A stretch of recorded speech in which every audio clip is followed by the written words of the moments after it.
Haya ni maandalizi ya siku ya kitamaduni katika shule ya Rakti. Wanafunzi wamejiandaa kuonyesha ubora wao. Maandalizi haya kuna tamaduni tofauti tofauti ambazo zipo tayari kutuletea sherehe hii. Hapa kila mtu anajiandaa na kuketi kitako. Nao wanaojiandaa kuingia jukwani ni vijana ambao wanakuletea densi ya kufaana.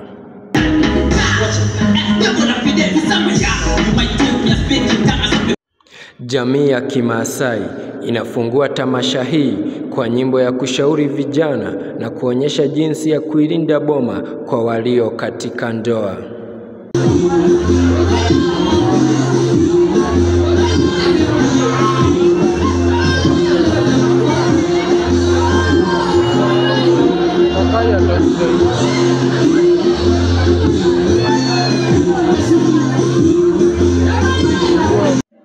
Na mmoja baada ya mwingine wanaonekana wakipanda jukwani kwa kuonyesha jinsi ya kuvalia wakati wa kazi, sherehe na sehemu mbalimbali. Ni mmoja baada ya mwingine, kila mtu akionyesha ushujaa wake ama ubora wake. Nikiripotia ATN, langu jina Theuri Peter.